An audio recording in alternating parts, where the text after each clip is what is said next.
Diskutimet shkencore mbi sistemet e ushqimit halal dhe rolin e tyre në tregjet tona dhe ato globale, duke I vendosur këto çështje në qendër të vëmendjes akademike dhe profesionale, u bën pjesë e konferencës së 5 ndërkombëtare për teknologjinë ushqimore dhe nutricionit me fokus në standardin halal. Konferenca u organizua nga Fakulteti I Teknologjisë Ushqimore pranë Universitetit të Tetovës në bashkëpunim me Agjencionin për Halal Standard që funksionon në kuadër të Basisë Fetare Islame.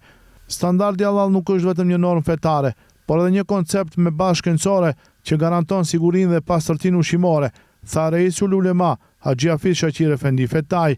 Sipas tij, konferenca do të shërbejë për të forcuar lidhjen ndërmjet vlerave fetare dhe shkencës moderne.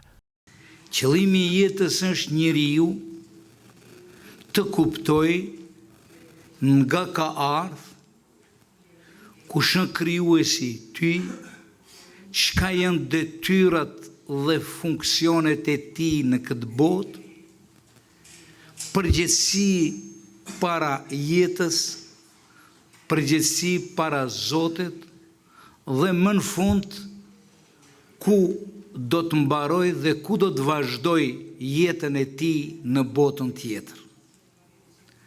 Ky është qëllimi kryesor, të njeh Zotin dhe parimet që I ka urdhëruar I Madhi Zot. Andaj, për të arritur qëllimin e jetës, duhet dhurata më e madhe që quhet shëndet, të jetë përgjegjësi e madhe për ta mbrojtur atë, për ta kultivuar shëndetin me qëllim që të arrijë qëllimin kryesor të jetës në këtë botë. Por shtylla e dytë të ushqyerit, mirëmbajtja e organizmit, jetës, shëndetit e kështu me radhë, është I patjetërsueshëm përgjegjësia ndaj sendeve dhe të mirave që I ka dhënë I Madhi Zot. Më për atë në Kur'anin famlar kemi 2 parime, 2 institucione, njeni pra quhet halal, ajo çka është e lejuar për shëndetin e njeriut, dhe tjetra është haram, ajo që është e ndaluar dhe që I bën dëm njeriut. Andaj Bashkia Fetare Islame, si dhe gjithë organizatat botërore që merren me parimet e Islamit, ka themeluar agjencionin e standardit halal, I cili është I ri dhe ngadalë, por rritet, zhvillohet, kultivohet me qëllim që të jetë sa më prezent në jetën e njerëzve në përgjithësi. E thash edhe parës në bisedë me dekanën, duhet të kuptojmë 2 vlera shumë të rëndësishme. Institucionet fetare kanë obligim dhe përgjegjësi të tregojnë në parimet e të Madhit Zot në Kur'anin famlar. Çka është e lejuar, çka është e ndaluar. Çka është e mira, çka është e keqja në Kur'an.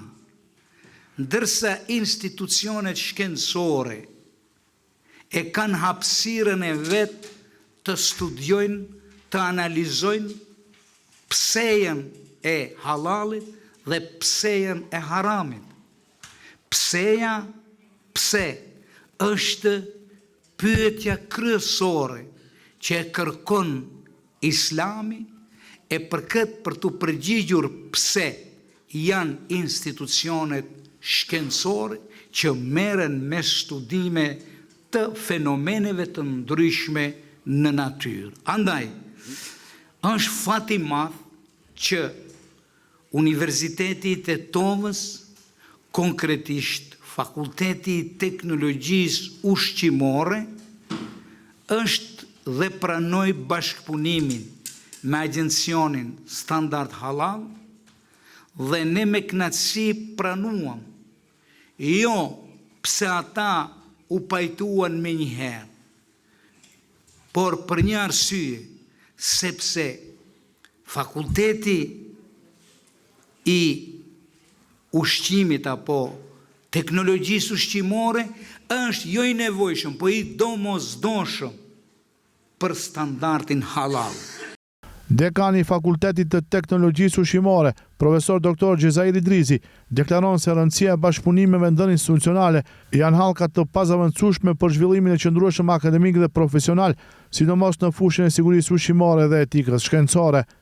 Është hera e tretë ose takimi i tretë që organizojmë bashkë me Bashkinë Islame lidhje me standardin halal, që në këtë formë ose konferenca sot është edhe më e kompletuar për arsye se kemi edhe profesor nga Republika e Turqisë. Ne si fakultet dhe universitet gjithmonë do të jemi përkrahas në këto projekte dhe shpreh falënderim edhe një herë deri te reisi dhe gjithë ekipit i tij për përkrahjen që na keni dhënë në këtë projekt. Konferenca një ditore bëri bashkë studiues nga vendi Turqia dhe teolog, të cilët në përmbylljen e punimeve dolën me konkluzione që theksojnë nevojën për bashkëpunim të mëtejshëm ndërmjet institucioneve arsimore, fetare dhe profesionale për të avancuar edukimin dhe standardizimin halal si një fushë integruar në zhvillimet globale.